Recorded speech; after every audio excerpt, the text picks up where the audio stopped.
Hello viewers, வணக்கம் and welcome to my channel நம்ம வீட்டு ஸ்பெஷல். இன்றைக்கி நம்ம கடலப்பருப்பை வச்சு எப்படி ஒரு ஹெல்த்தி அண்ட் டேஸ்டியான சட்னி ரெடி பண்ணலாம் அப்படிங்கிறதான் பார்க்க போகிறோம். இப்போது பாத்திரத்தில் ஒரு 3 டேபிள் ஸ்பூன் எண்ணெய் ஊற்றிருக்கேன். எண்ணெய் சூடானதுக்கப்புறம் அதில் 2 ஸ்பூன் அளவுக்கு கடலப்பருப்பு எடுத்திருக்கேன். இந்த கடலப்பருப்பை இந்த எண்ணெயில் போட்டு நல்லா செவக்க வறுத்துக்கோங்க. கடலப்பருப்பு வறுக்கும்போது மட்டும் அடுப்பை மீடியம் ஃப்ளேமில் வச்சுக்கோங்க, ஏன்னா அதை டக்குன்னு கரிஞ்சிரும். இப்போ கடலப்பருப்பு ஓரளவுக்கு நல்லா கலர் சேஞ்ச் ஆகி நல்லா வாசம் வர ஆரம்பிச்சிருச்சு. இந்த ஸ்டேஜில்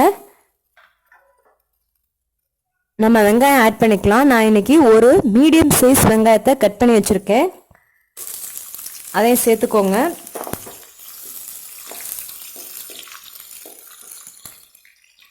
வெங்காயம் ஆட் பண்ணதுக்கப்புறம் ஒரு மீடியம் சைஸ் தக்காளியை கட் பண்ணி வச்சுருக்கேன், அதையும் சேர்த்துக்கோங்க.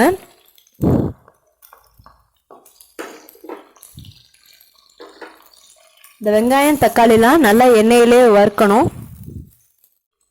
இப்போ வெங்காயம் தக்காளி வதங்கிட்டு இருக்கும் போது கொஞ்சமாக கருவேப்பிலை சேர்த்துக்கோங்க. கருவேப்பிலை சேர்த்ததுக்கப்புறம் நம்மளோட சட்னியே அவ்வளோ டேஸ்டாக இருக்கும். இப்போ பார்த்தீங்கன்னா வெங்காயம் தக்காளி கருவேப்பிலை கடலப்பருப்பெல்லாம் ஓரளவுக்கு வதங்கிடுச்சு. இந்த ஸ்டேஜில் நம்ம தேங்காய் சேர்த்துக்கலாம். நான் இன்னைக்கு 2 ஸ்பூன் அளவுக்கு தேங்காய் துருவி சேர்த்துருக்கேன், அதையும் சேர்த்துக்கோங்க.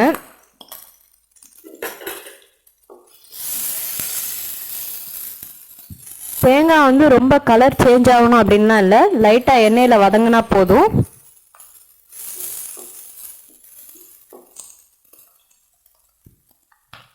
இப்போ இது கூட உங்கள் காரத்துக்கு தேவையான அளவு மிளகாய் தூளும் உங்களுக்கு எவ்வளோ டேஸ்ட்டுக்கு உப்பு தேவைப்படுதோ அந்த அளவுக்கு சேர்த்துக்கோங்க.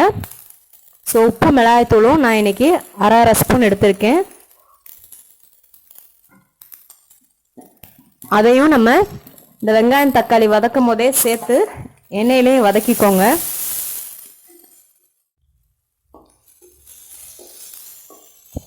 இப்போ பார்த்தீங்கன்னா நம்ம சேர்த்த தக்காளி எல்லாம் நல்லா கரைஞ்சிருச்சு.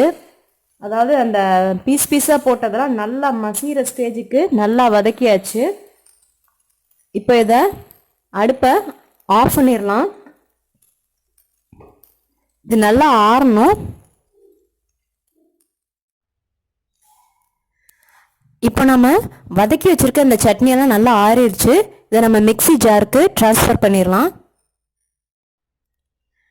இப்போ நம்ம வதக்கி வச்சுருக்க அந்த கடலப்பருப்பு வெங்காயம் தக்காளி தேங்காய் எல்லாத்தையும் மிக்சியில் எடுத்து வச்சுருக்கேன். அதை நல்லா ஒரு சட்னி கன்சிஸ்டன்சிக்கு நல்லா மிக்சியில் அரைச்சி எடுத்துக்கோங்க. பார்த்தீங்கன்னா நம்ம வதக்கி வச்சுருந்த எல்லா பொருளையும் நான் நல்லா சட்னி கன்சிஸ்டன்சிக்கு அரைச்சி எடுத்துக்கிட்டேன். இதை இப்படியே சாப்பிட்லாம், நல்லா டேஸ்ட்டாக இருக்கும்.